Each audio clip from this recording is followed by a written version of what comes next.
What caused me to become more interested in learning about vaccine and vaccine injury was that patients who come to my office, I would say on a weekly basis, have experienced vaccine injury. I consider myself at a position where it is an obligation for me to learn and to research and study both sides. So here at Smile Ranch, our philosophy is my baby, my choice, your baby, your choice. Please be informed. And what I find very interesting is that the CDC, with their own internal study, found a causative relationship between an MMR vaccine and autism. However, they covered that up. That's concerning. That's something that we all need to be aware of, and it is fact.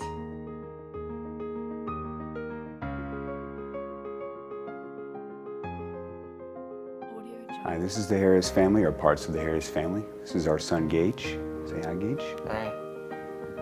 I'm Josh Harris. I'm Gage's father, and this is Megan Harris. This is Gage's mother. Gage was born in February of 2003. We went through the typical normal protocol. Gage and his biological mother at the time, we did not know any better. We were trusting doctors, not only in regards to medication, vaccinations, but also the entire pregnancy as itself.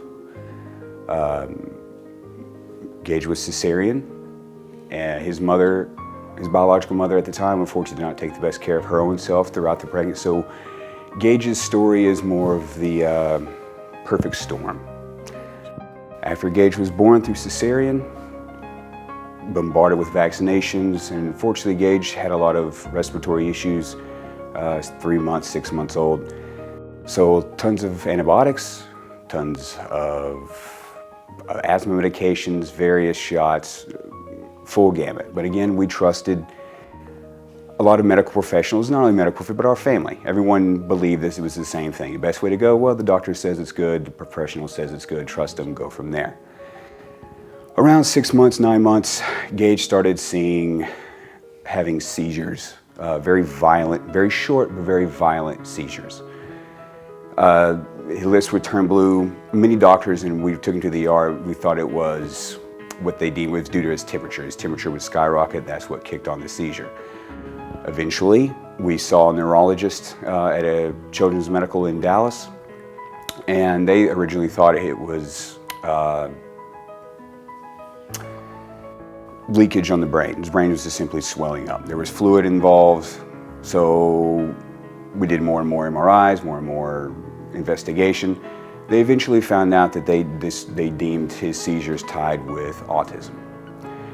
Looking back on the situation, looking at the timing of certain vaccinations, combining that with the fact that he did not go through the greatest pregnancy term in regards to health, all the antibiotics, all the medications, we started seeing more and more signs of what they labeled as autism.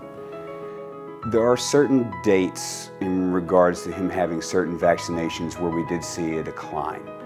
There were more, what was it, 14 months, I believe, in May of 2004. He was 15 months old, and they gave him a combined MMR vaccination, a DTaP vaccination, and a varicella vaccination all at the same time.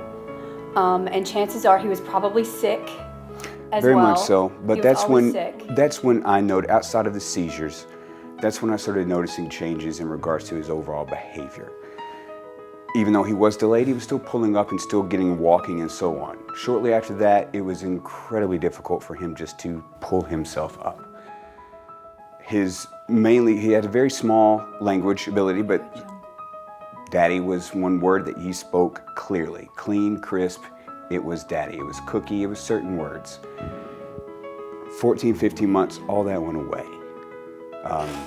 More mumbling, jargon, just gibberish. I didn't understand him at all.